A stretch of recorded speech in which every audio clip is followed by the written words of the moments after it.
Hi, I'm Angela White with the Nebraska Tourism Commission, and we're here today to do another one of our educational updates. And today we're going to do a program update. So we're going to give you some new information on things that we're all working on at the Tourism Commission. We'll have several staff members come up here throughout the webinar and tell you about different programs that we're working on right now.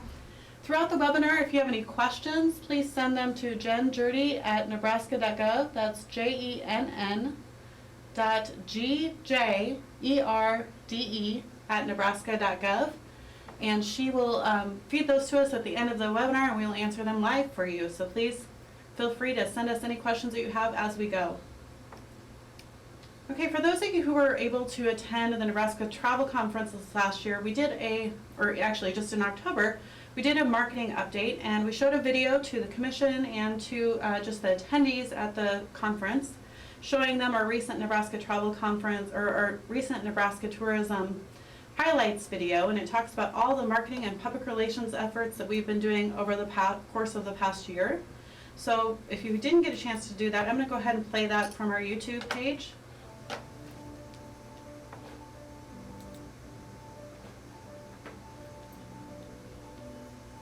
We're here today at Nebraska's capital to tell you about the official Nebraska Passport Program.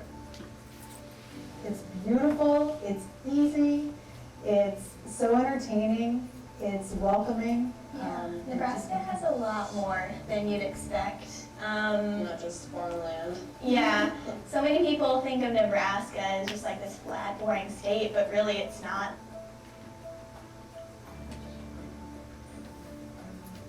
I first found out about the passport program because the Tourism Authority left 2 passports in my office on the last day of session last year. Our favorite stop collectively was the cookhouse, drifter, bunkhouse. We stayed there overnight. Mike and Linda were so welcoming, and they made dinner and breakfast for us, and so it was great to see something unique to Nebraska.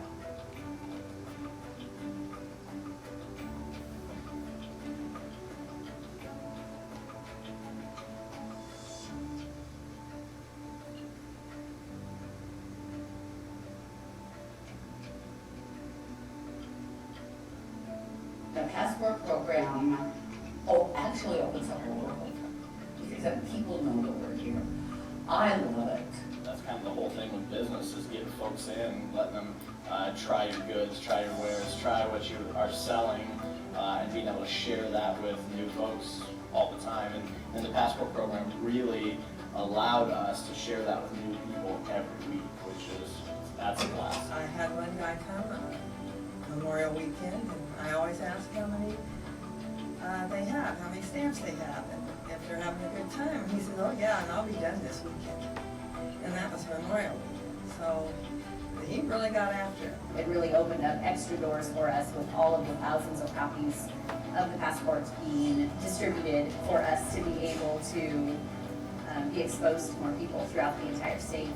I think I probably made my money back on the first visit through it, so it's definitely worth the teeny tiny investment. I really can't think of one drawback to participating in the program, and the reward is well worth the energy that you spend to produce a stamp on a passport. I think this is such a wonderful program, and I'm so glad that our state did that. We decided to do all 80 passport stops because my parents did all 80 last summer. I think you want to only get like 20 or just around here, but it's kind of addictive. Definitely would do it next year.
makes a memory? Is it simply what we see and do? Or is it more about who we're with?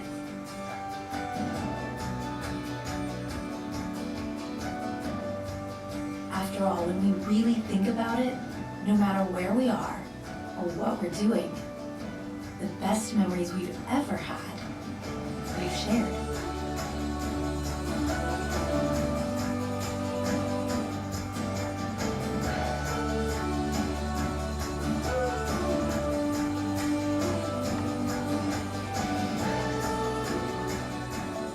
And most of the time, those moments are the ones that just happen on their own. They catch us off guard and amplify the whole experience. So maybe memories make themselves. And all we have to do is get out, have fun, and find the places where they can find us.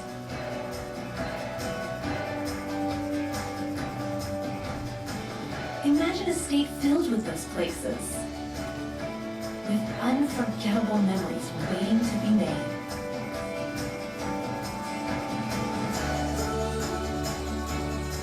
Over every bridge, behind every door, around every corner.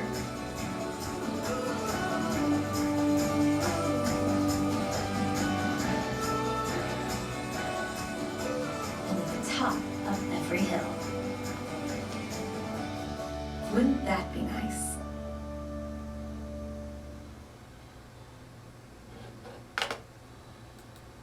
Okay, well that gives you a good idea of some of the things that we were up to this last year. A lot going on, a lot to cover over the course of a year in a video, and as you can see, we had a lot going on, and unfortunately there was even a lot that happened that we couldn't fit all in that video. So we're going to try to cover a little bit more of some of those other things here for you. Some new things that have just popped up that I want to make sure everybody is aware of. If you've ever flown United Airlines and you've looked in your seat pocket, you will find the Hemispheres magazine, which is a great publication that they put out. A lot of it talks about travel and food and different destinations that they fly to all around the country. We were lucky enough to get picked for their supplement that goes inside the magazine for November. And November is the busiest travel month of the year for United, so it's going to get great exposure. It's a 40-page insert right here. Talks all about Nebraska businesses, Nebraska schools, some of the colleges. A lot of our corporate partners are mentioned in this, and then it has an interview with Kathy McKillop talking about tourism in the state, and also a whole spread talking about different attractions and things to do around the state. So that's going to be just some fantastic coverage with some great reach all around the country to travelers, people that are already in the airplanes flying around. So what better market can you reach? Another thing I'm going to mention too that is new is we have recently formed a partnership with Pure Nebraska, which is the KOLN Channel 1011 TV station, and John and Taryn Vanderford are the hosts of that show, and many of you have probably seen Pure Nebraska. They basically go all around the state telling stories about Nebraska, and they feature a lot of our attractions and tourism opportunities already on the show, so it was a great fit for us, and they've always been very good about working with us to promote some things that we have going on, so we thought it was a natural fit to partner with them. We're going to have a monthly segment on this show that will be sponsored by us, and we'll help create the content for that segment, so that's going to be a great opportunity coming up, and you'll see that on their show and then as well on social media too. Destination Nice radio show. This is something you've probably heard us talking about for a while. So we have a radio show on Sirius Rural Radio, so satellite radio, and these are a list of the shows that have aired so far and some of the things that we featured. So things like Nebraska Land Days, the College World Series. Recent shows have been about seasonal events in the state parks. Those that talked about some of the fall events and Halloween events that were going on recently. There's an arts and entertainment show that was just aired, and one of our next shows is going to feature Veterans Day activities that are going on throughout the state. So all kinds of great things being featured there. If you have any ideas for this show, if you have something that you think would make a great hour-long radio show. Keep in mind, this is an hour long, so it has to be something with a lot of content. It can't just be a smaller event or something. It has to be something that we can do a whole hour-long show on. But if you have any suggestions for things that you'd like to see on that show or hear on that show, let us know. We're always looking for ideas. We're about halfway through the year on that show, and so we have another about 20 episodes to fill. So, website opportunities. So, as you know, some of the print opportunities that we recently had out for the travel guides, those are basically over now. We're kind of beyond the point where we can take any more of those, but just in case you're still looking for advertising opportunities, you can always advertise on our website. We have electronic advertising opportunities. You can do a 300 by 250 banner ad on the website. You can have that in the top level navigation pages, so that's when you click on See and Do, your destination would come up at the top for See and Do, almost like a sponsored ad for Google when you're searching something in Google. It's that same sort of top of page advertising that you can get there. Or you can also have ads on interest pages. So if, say for example, you want your museum to be advertised at the top of the arts and culture page. That might be a great fit if you have a museum. Those are $725 per quarter for the top level navigation for the sectional pages. And then for the categories like agritourism, nature, adventure, those are $600 a quarter. The next deadline for those would be January 1st, or the next time period for those is January 1st through March 31st. So if you're interested in having one of those during that time period, please let us know. Those are great opportunities. I know some people have said, oh, they worry that their destination maybe gets lost at the bottom or something, or isn't as easily found. This helps bring it to the top of the page, top of mind. And people that have had these ads have seen about a 300% increase in their click-through rates. So it's definitely a worthwhile investment, particularly if you have a certain quarter that is important to you, maybe in advance of a big event or something like that. All right, next we're going to talk a little bit about the ecotourism workshop. We have a save the date out on that right now, and more information is available on our website. That's going to be Monday, February 22nd through Wednesday, February 24th in Grand Island, Nebraska this year. It's going to be a great seminar this year. I've heard some of the things they have planned, and I think people are really going to enjoy it. It's always a great seminar, but I think there are just going to be some really interesting things this year. On Monday, there's going to be a business-to-business tour where we'll get a tour of some very unique and interesting businesses in Grand Island. One of them is Nebraska Mushroom. I don't know if anyone's heard of Nebraska Mushroom, but if you haven't, look it up online. It's very cool, really interesting agri-tourism, ecotourism business.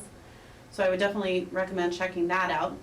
And then Tuesday, the workshop sessions will be held at the Raising Nebraska exhibit on the State Fair campus. And if you haven't been to that already, it's fantastic and it's a great place to host an event. There'll be live cooking demonstrations there in the area that they have set up for that. And we'll just be able to do some really neat things there that we haven't been able to do in the past. So definitely a great venue for that. And then Wednesday, there'll be another event downtown at the Grand Theater in Grand Island. So sorry, back to that. If you have any questions about that or if you want more information, contact Karen Collier. She'd be the one who's in charge of that, or you can contact anyone in our office and we'll try to help you. There are also sponsorship opportunities available for that event. The Platinum sponsorship is the largest one. That's $2,000. That does include 4 workshop registrations, an exhibit booth, and all kinds of other great things that go along with that. So if you have a business that you think would be great to advertise at this event, you may want to consider the Platinum sponsorship. There's gold for $1,000 and a silver sponsorship for $500. We of course always deeply appreciate our sponsors, and we will do everything we can to make sure you get your money's worth out of that sponsorship. Okay, the ESTO webinar. We try to make you aware anytime there are webinars coming up that have educational content for you that are free. This is one of those that's coming up, and we recently sent it out on a NEB tour, so you should have all that information in NEB tour, but if not, here is the rest of it. It's talking about the impact of multi-screens on the travel purchase path, and that's Thursday, November 5th from 1 to 2 Central Standard Time, and again, that's a free webinar. All right, now we have Amanda Barker from our office. She's going to talk a little bit more about the 2016 Nebraska Passport Program. Good afternoon. Happy to be here to talk a little bit more about the 2016 Nebraska Passport Program. We've been talking about it quite a bit over the last month or so as the 2015 Passport Program wrapped up. And you saw in the video that Angela showed previously some of the highlights from our 2015 program, which was very successful. It's a growing program. So we'd like to remind you, to encourage you to consider being a 2016 passport site, at least applying to be that. We do have an online application this year. You can see the link listed on your screen. It is nebraskapassport.com, and there's a little program section on the upper right-hand corner, and it'll drop down to 2016 Nebraska Passport. So that's where you can find that application. It's pretty quick and simple. We'll ask you really to think about two things: how your organization, your destination, your site will fit into the passport program, and how you will use that, your participation on the passport program, to really cater to travelers. We hear a lot of great things from passport travelers, things they say that, I never knew this was here, I'm so glad we heard about it. And this is your opportunity to appeal and to show your mission to a great number of Nebraska travelers. So, when applying, a couple of tips. One, again, explain how your site would fit well on the passport program. Don't just tell me what your site is, although that's obviously necessary, but go beyond that. Tell me what unique elements your site offers to visitors, or how you engage with someone when they walk in the door to your business or your site. That will really help differentiate you from other passport applicants. Secondly, it always helps when you coordinate with other potential sites in your area or your region. So when we select the stops, we think like a traveler, right? What nearby sites would continue our journey around the state? And we will be balancing all of our selections on a geographical basis as well, trying to encompass the whole state for passport travelers to see. I guess a third tip that's not listed would just be to consider themes. So if you want to play up the culinary aspect of your site or the historical element of your site, those really help us draw out the theme of your site and put it on an appropriate tour within the Nebraska Passport Program. So those are 3 tips. I'm always open to talking more about it if you have any questions about the Passport Program. So you can contact me there, amanda.barker@nebraska.gov, or the phone number listed there as well. Always willing to talk about the Passport Program. It's fun to do. We will likely let all applicants know who was selected for the 2016 Passport Program about early February, mid-February, so that we will let you know if you have applied whether or not you were selected to be a 2016 passport. So you will have some time to prepare before the passport season officially opens. So. Another thing I want to talk to you about, another program, is our brand new Nebraska Tourism Cares program. This will be our philanthropic or service-oriented side of tourism. So as you can see, the what of it, or what this is a program that aims to preserve and enrich the travel experience for future generations by protecting and restoring destinations throughout Nebraska. So this is designed to help sites throughout the state that draw tourism and tourist activity to your site, to help them maintain either a physical infrastructure or just help really maintain that travel site as a great place for Nebraskans to visit. So myself and my colleague Lisa will be coordinating 4 service projects annually. The first one will begin in April of 2016. With each service opportunity being a 2 to 3 day event, depending on the types of projects. So we can see the types of projects being anywhere from painting a fence to, doing some landscape and yard work, to potentially even building a new structure if it falls within the parameters. We're really open to any types of projects. So you apply as a potential destination throughout Nebraska, and we coordinate the volunteer team, the logistics, and we work with you on the materials for the projects as well. So those are our aims and goals for the Nebraska Tourism Cares program. The applications will be posted online very shortly at visitnebraska.com, and you just have to scroll to the bottom and find that industry page. That's where a lot of information lies, really, and that will have our application out. You'll also, if you pay attention to the NEB Tour listserv, that will be coming out very soon as well. So the deadline to become a service site for at least the very first service project in 2016, which will happen in April, that deadline will be December 30th of this year. So you've got a little time to think about what potential sites there are out there in Nebraska that maybe need some extra TLC and get that application in. So again, I'm willing to talk about this as long as you need me to. So any questions, just go ahead and give me an email or a phone call. All right, we're going to bring up Heather to talk about Nebraska Tourism's grant programs. Heather. Thanks, Amanda. Yeah, of course. Okay, I'm here to highlight a little bit about our programs, give you a little bit of information about the differences between the Nebraska Tourism Marketing Grant Program and the Community Impact Grant Program. First, I'll start off with some tips on what you might consider when you're applying. You can decide which grant program fits your project best. If you're not sure if the Tourism Marketing Grant Program or the Community Impact Grant Program, which one is best for you, feel free to give me a call. That's what I'm here for, is to talk you through the chances, the opportunities, what each program is all about.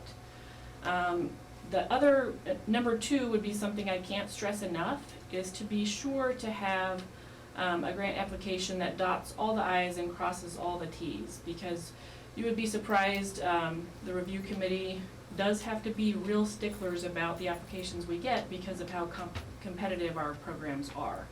So you're going to want to make sure follow every line and rule that's on the guidelines. And if you can, it's always a good idea to present an original marketing idea, especially if you've applied for grant funds in the past through the same program. Know that the review committee is aware of what you've been funded for in the past, so you will not be getting funded for the exact same project, the exact same target market as you have in the past. So be sure and consider that when you're thinking about your project and your application. Backing up your marketing idea with statistics on why you're targeting the market you chose. That one is definitely a key thing to consider when you're deciding who you're going to market to when you're filling out a grant application. And it's always a good recommendation to partner with other tourism entities on a regional project. Rather than thinking smaller scale on just how to get your event or your community out on the map, it's always good to partner with other people in your region or a similar attraction or whatever you can get combined to have a bigger bang for your buck. And for sure, you do always want to ask questions if you have anything that comes up. I'll highlight a little bit about the basics of the Tourism Marketing Grant Program. This one is available for any funding range, for smaller communities, larger communities. It does have a requirement that you need to be marketing to people from outside of a 100-mile radius from whether that's your event, your region, or just general your community that you're trying to promote. So think a little bit outside the box. It's always good to have local marketing, but this grant program helps you get the word out a little bit further outside from your community. Anybody is available in this, both for-profit or nonprofit organizations can apply. The only ones who aren't available to apply for this is state and federal government organizations. In the previous year, we had funding available for projects anywhere from $2,000 to $15,000. This one does have a small match requirement with it, and it does require applicants to have at least a 25% match. And part of that can be in-kind donated services. This program allows you to use your community resources. If you have maybe a local high school where they'll help you design a website, or they'll help you with marketing, or anywhere locally that you can have assist with your programs, this is a great program to help you with that. And you can use those in-kind and donated services as match, so you don't have to have so much cash on the table when you're asking for grant funds. The grant schedule for this one, the applications we hope to come out in early March of 2016. The deadline will be about 2 months later, and this will be specifically for marketing projects that start in May of 2016 and end in May of 2017. The Community Impact Grant Basics, this program focus is spinning off of LB 449, which allows us to promote national and international caliber events, and specifically ones that have the potential to attract percentage of out-of-state visitors and to get favorable press coverage from either national or international sources. So this grant is a larger scale funding opportunity that funds projects anywhere from $15,000 up to $100,000, depending on the project. And this one is also eligible to a number of different communities and entities, but it's also not eligible to fund state government or federal government entities. And this one does have a very strict match requirement that does say dollar for dollar match by the applicant. So if you're applying for $100,000, you'll need to also match that with an additional $100,000 for your project. This one, I can't stress enough to say that it really does need to be a large scale target market. You can implement some different marketing strategies within it if you need to do a whole marketing package.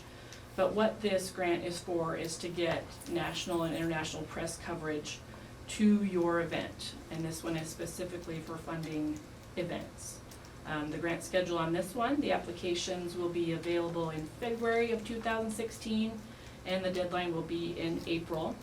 And if your project, an event, is taking place between spring of 2016 and May of 2017, this is where you would want to apply. You're welcome to call me anytime or email me any questions that you might have. We have listed a few other grant resources here. There are other state government agencies that also offer grant programs. For any type of projects that you have, it's always good to reach out to any number of them and find out what they might have available for you.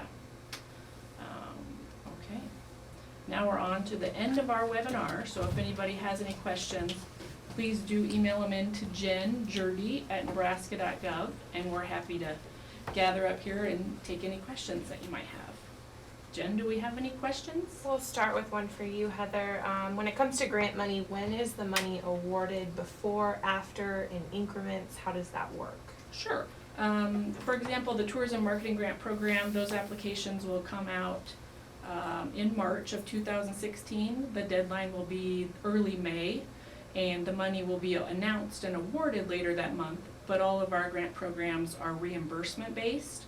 So that means we'll let you know how much we're going to fund you, and then once your project is over, then that's when we'll have you submit your receipts and information, and we'll give you the grant money at that time.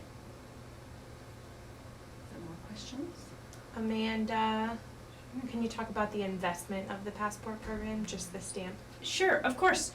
So there is, if you are selected for the 2016 passport program, there is a small monetary investment that you need to make. It's $100 to cover the cost of the custom stamps. Each site gets a customized stamp so that it maintains the integrity of the program when people bring around their booklets, that sort of thing. So there is that $100 investment if you are selected, but definitely don't send that in with your application by any means.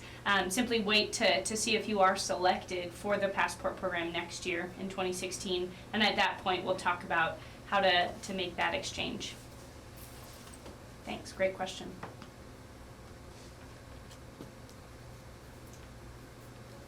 Angela, with advertising opportunities, where can they find all of that on our website?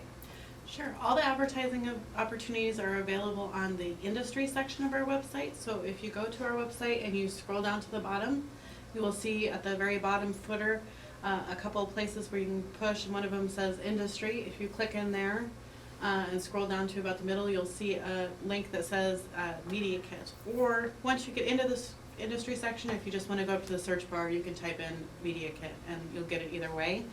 Or if all else fails and you can't find it for some reason, just email Jen or I and we can send it out to you in a PDF.